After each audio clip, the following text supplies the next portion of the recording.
मित्रांनो, आपण जर प्रेम केलं तर आपल्याला प्रेमामध्ये मरावं लागेल असं मी का सांगतोय, कारण आपल्या पालघर जिल्ह्यामध्ये बऱ्याच अशा घटना घडलेल्या आहेत की त्याने प्रेम तर केलं होतं पण त्यांना प्रेमामध्ये जीव द्यावा लागला किंवा जीव गमवावा लागला। कारण पालघर जिल्ह्यामध्ये जर आपण बघितलं तर मुरबे या ठिकाणी स्नेहाच्या डोक्यात दगड घालून तिची हत्या केली। आणि त्याच्यानंतर जर आपण बघितलं तर वसईची घटना, डोक्यामध्ये पाण्याचा वार करून आरती यादव हिची हत्या। त्याच्यानंतर विरारची घटना, धनश्री हिच्या गळ्याला साडी गुंडाळून तिची हत्या करण्यात आली। जर आपण प्रेम केलं तर आपल्याला प्रेमामध्ये मरावं लागतं। आणि या तिघींनी काय दुसरा काही गुन्हा केला नव्हता, यांनी तिघींनी तर प्रेमच केलं होतं ना। अशा जर घटना घडत असतील आणि या प्रेमामध्ये जर त्यांना मरावं लागत असेल तर आपल्याला सांगायला काही हरकत नाही ना की प्रेमामध्ये आपल्याला मरावं लागेल। मित्रांनो, आता जर आपण बघितलं तर प्रेमाची किंमत काही राहिलेलीच नाही। आजकालचं 2 दिवसाचं प्रेम राहिलेलं आहे। आज याच्यावरती प्रेम करा, उद्या दुसऱ्यावरती प्रेम करा, परवाला तिसऱ्यावरती प्रेम करा, असंच चाललंय। हिला सोडा दुसरी पकडा, याला सोडा दुसरा पकडा, असंच चाललंय। कारण खरी प्रेमाची किंमत काही राहिलेलीच नाही। पहिले काय असायचं की ज्याच्यावरती आपण प्रेम करायचं त्याच्यावरतीच शेवटपर्यंत प्रेम करायचं, त्यालाच शेवटपर्यंत साथ द्यायची आणि त्याच्याशीच लग्न करायचं। पण आता फक्त प्रेम म्हणजे टाइमपास।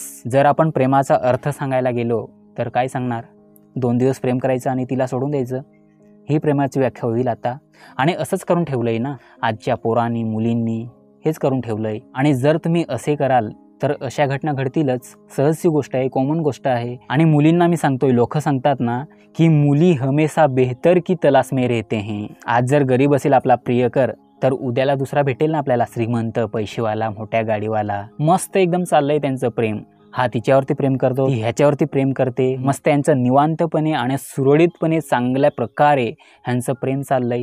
पण एखाद्या दिवशी जर त्या मुलीला त्या मुलापेक्षा जर चांगला नवरा भेटला किंवा चांगला बॉयफ्रेंड भेटला, चांगल्या गाडीवाला, चांगले पैसेवाला, चांगला श्रीमंत, तर हा मुलगा जर कितीही प्रेम करत असेल ना तर या प्रेमाची आणि या मुलाची ती मुलगी कधीच किंमत नाही करणार। का? कारण तिच्यासमोर, तिच्या डोळ्यासमोर तिला पैसा दिसेल, ती मोठमोठी गाडी दिसेल। तो मुलगा मग कसाही असो, गोरा असो किंवा काळा असो, पण त्याच्याकडे पैसा आहे, त्याच्याकडे गाडी आहे, म्हणजे त्याच्याशीच मी लग्न करेन, त्याच्यावरतीच प्रेम करेन। म्हणजे ज्या मुलांनी तिच्यावरती जीवापाड प्रेम केलं होतं त्या मुलाची काही किंमतच नाही। तर अशाच प्रकारचं प्रेम आपल्या समाजामध्ये, आपल्या जिल्ह्यामध्ये, आपल्या तालुक्यामध्ये, आपल्या राज्यामध्ये, पूर्ण देशामध्ये हेच चाललंय। मी तुम्हाला एक खरी गोष्ट सांगू, तुम्ही जर खरं प्रेम केलं ना तर तुम्हाला दररोज रडावं लागेल। पण तुम्ही एकदा खोटं प्रेम करून बघा, ती व्यक्ती ना तुमच्या मागे धावत येईल। आणि याच्याचमुळे आजकाल मुलं बिघडलेले आहेत आणि खऱ्या प्रेमाची किंमतच राहिलेली नाही।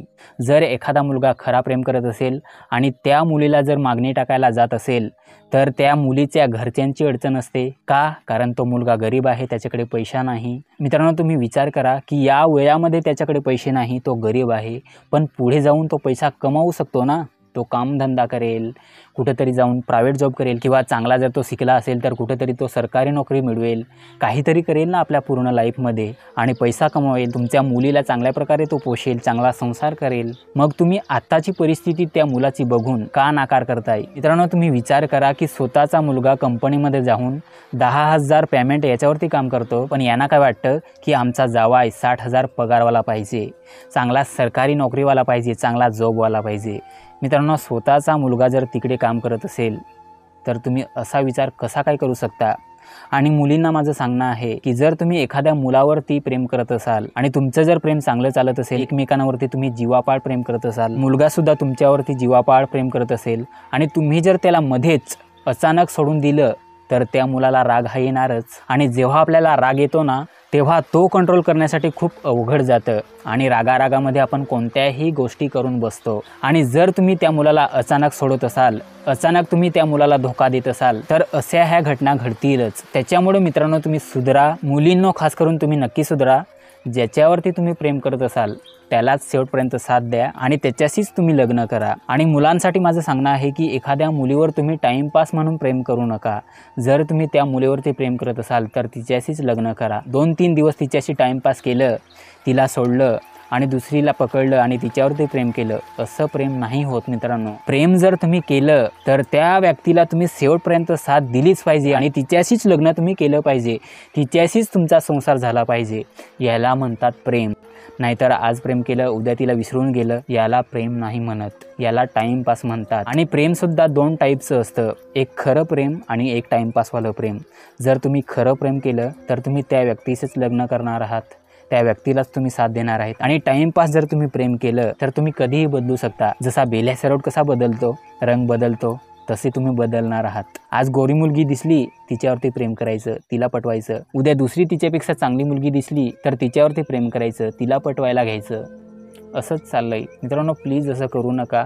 आणि प्रेमाची जी खरी व्याख्या आहे, खरी किंमत आहे, त्या किमतीला तुम्ही कधीच कमी करू देऊ नका. आणि या प्रकारचं प्रेम तुम्ही कधीच करू नका. अशा घटना घडतीलच. त्याच्यामुळे ह्या घटना जर तुम्हाला थांबवायच्या असतील तर तुम्हाला प्रेमामध्ये कुणाला धोका द्यायचा नाही. जर धोका दिला तर अशा घटना घडतीलच, हे माझं सांगणं आहे आणि ही सच्चाई आहे. त्याच्यामुळे तुम्ही असं करू नका. ज्याच्यावरती तुम्ही प्रेम करत असाल त्यालाच शेवटपर्यंत साथ द्या, त्याच्याशीच लग्न करा. जर तुमच्या दोघांमध्ये भांडण झालं असेल किंवा कोणत्याही गोष्टीवरती तुमची मिसअंडरस्टँडिंग झाली असेल तर तुम्ही बसून त्याच्यावरती सोल्युशन काढा.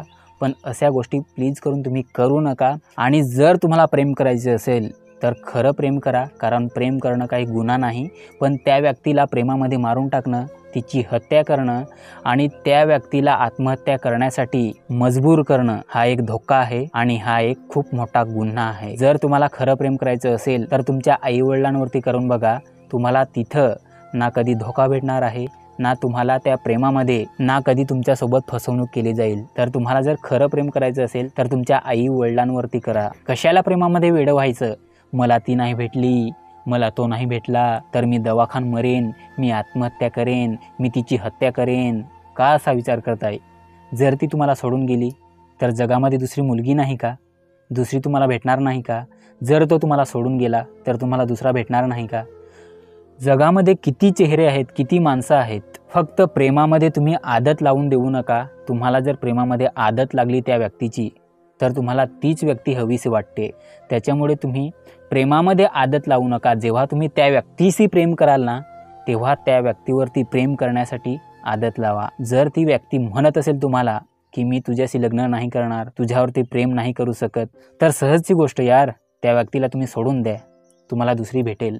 पण ती व्यक्ती जर नाही म्हणत असेल तरी तिच्या मागे लागणं, तिच्यावरती प्रेम करणं असं नका ना करू. प्लीज नका करू. आणि मी तर सांगतोय आणि सरकारला सुद्धा निवेदन करतोय की जर कोणी हत्या करत असेल ना तर त्याच्यावरती कारवाई न करता त्याला तुम्ही डायरेक्ट फाशीची सजा द्या. कारण कितपर्यंत ही कारवाई चालेल? मस्त गुन्हा करून सुद्धा तो आरामात फिरतोय. आज त्या कोर्टामध्ये जा, उद्या त्या हायकोर्टमध्ये जा, हे कितपर्यंत चालेल? मित्रांनो, एखाद्या मुलीचा जर जीव जात असेल आणि त्या मुलाने जर तिची हत्या केली असेल तर त्या मुलाला तुम्ही जिवंत का ठेवताय? त्याला पण मारून टाका ना, त्याला पण फाशी द्या. तर हे माझं पर्सनल मत आहे आणि स्वतःचं मत मांडण्यासाठी प्रत्येकाला अधिकार आहे आणि हा अधिकार कुणीच हिरकावून घेऊ शकत नाही. जर हा व्हिडिओ तुम्हाला आवडला असेल तर सर्वांनी एक लाईक नक्की करा. आपल्या चॅनलवरती जर तुम्ही नवीन असाल तर चॅनलला सबस्क्राईब नक्की करा आणि कमेंट करून मला नक्की सांगा की हा व्हिडिओ तुम्हाला कसा वाटला आणि हा व्हिडिओ तुम्ही तुमच्या सर्व मित्रांना शेअर नक्की करा. लवकरच भेटूया अशाच एका चांगल्या व्हिडिओमध्ये. तोपर्यंत स्वतःची काळजी घ्या आणि हसत खेळत जगा. थँक्यू. खतम.